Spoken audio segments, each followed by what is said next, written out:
اعوذ باللہ من الشیطان الرجیم بسم اللہ الرحمن الرحیم السلام علیکم رحمۃ اللہ وبرکاتہ۔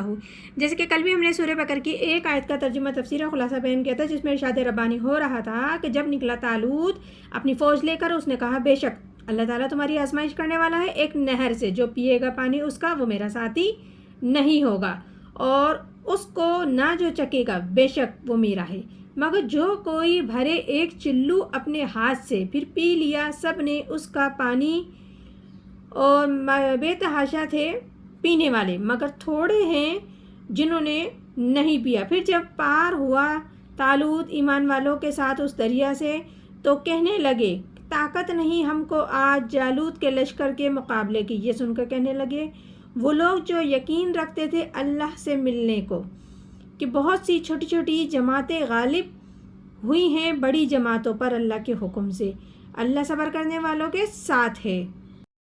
آگے ارشاد ربانی ہے وَلَمَّا بَرُوزَ لِجَالُوتَ وَجُنُودِهِ قَالُوا رَبَّنَا أَفْرِغْ عَلَيْنَا صَبْرًا وَثَبِّتْ أَقْدَامَنَا وَانصُرْنَا عَلَى الْقَوْمِ الْكَافِرِينَ۔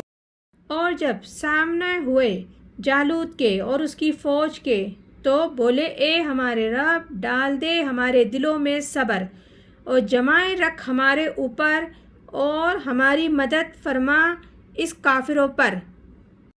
اس آیت میں بتایا جا رہا ہے جب آمنے سامنے ہو گئے جالوت اور حضرت طالوت کے لشکر، مطلب دونوں کے لشکر آمنے سامنے ہو گئے، ادھر حضرت طالوت علیہ السلام کا لشکر اور ادھر جالوت کا لشکر، تو پھر انہوں نے دعا کی۔ جو حضرت طالوت علیہ السلام کے لشکر میں تھے وہ ڈگمگا گئے، سہم گئے انہیں دیکھ کر، تو پھر وہ پروردگار عالم سے دعا کرنے لگے اے اللہ ہم پر صبر ڈال دے، یعنی ہم پر صبر انڈھیل دے، صبر کی بارش فرما دے، اور ہمارے قدم کو جما دے، اور ہماری مدد فرما ان کافروں کے مقابلے میں۔ اور یہی دعا تلقین کی جا رہی ہے اہل ایمان والوں کو، جب غزوہ بدر کے مقام پر تمہارا مقابلہ ہوگا تو تمہیں یہ دعا کرنی چاہیے۔ آگے ارشاد ربانی ہے وَهَزَمُوهُمْ بِإِذْنِ اللَّهِ۔ پھر شکست دی مومنوں نے جالوت کے لشکر کو اللہ کے حکم سے۔ تو پھر پروردگار عالم نے بتایا کہ انہوں نے شکست دی، یعنی کہ بھگا دیا ان کفار کو اللہ کے حکم سے، اللہ کے عزم سے، اور شکست دے دی مومنوں نے جالوت کے لشکر کو۔ آگے ارشاد ربانی ہے وَقَتَلَ دَاؤُدُ جَالُوتَ وَآتَاهُ اللَّهُ الْمُلْكَ وَالْحِكْمَةَ وَعَلَّمَهُ مِمَّا يَشَاءُ۔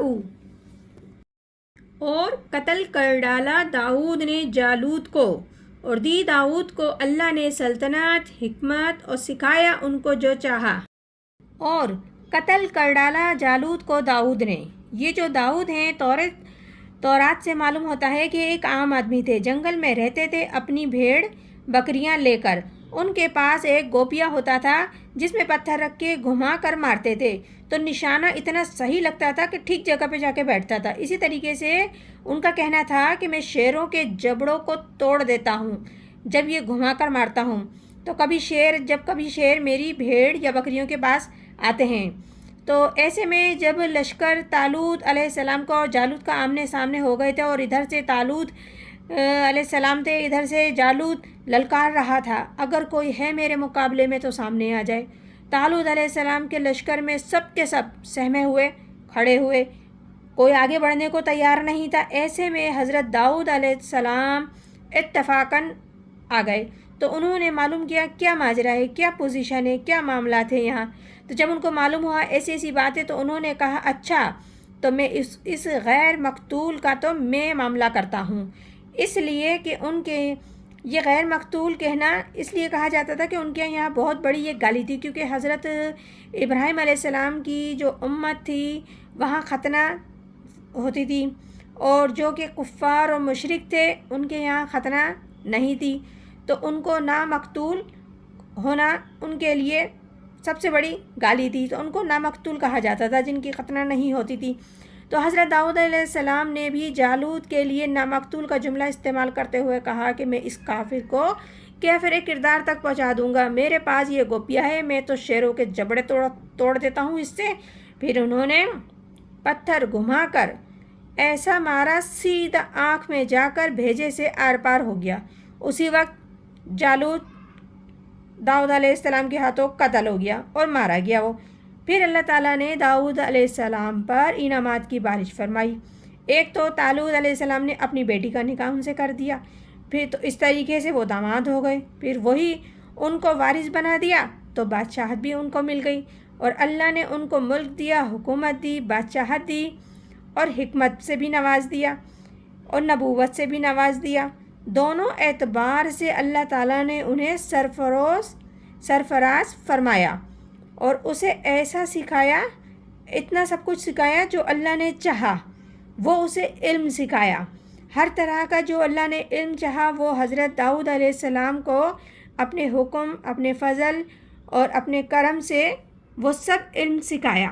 آگے ارشاد ربانی ہے وَلَوْلَا دَفْعُ اللَّهِ النَّاسِ بَعْضَهُم بِبَعْضٍ لَفَسَدَتِ الْأَرْضُ وَلَكِنَّ اللَّهَ ذُو فَضْلٍ عَلَى الْعَالَمِينَ، اور اگر نہ ہوتا دفع کر دینا اللہ کا بعض لوگوں کو بعض لوگوں کے ذریعے تو خراب ہو جاتی زمین، لیکن اللہ بہت مہربان ہے جہان کے لوگوں پر۔ اگر یہ بات نہ ہوتی کہ اللہ تعالیٰ بعض آدمیوں کو جو کہ مفسد ہوں اور بعض کے ذریعے سے جو کہ مصلح ہوں تو وقتاً فوقتاً دفع کرتے رہے ہیں، یعنی کہ اگر مصلحین کو مفسدین پر غالب نہ کرتے رہتے تو زمین تمام تر فساد سے برپا ہو جاتی، لیکن اللہ تعالیٰ بڑے فضل والے ہیں اور جہان والوں پر، اس لیے وقتاً فوقتاً اصلاح فرماتے رہتے ہیں۔ یہ سورہ بقرہ تھی جس کا ابھی ہم نے دو صورتوں کا ترجمہ تفسیر خلاصہ بیان کیا ہے۔ انشاءاللہ تعالیٰ مزید بھی آگے کرتے رہیں گے۔ پروردگار عالم ہم سب کو قرآن پاک صحیح طریقے سے پڑھنے، سمجھنے، عمل کرنے کی توفیق عطا فرمائے۔ آمین ثم آمین۔ جزاک اللہ۔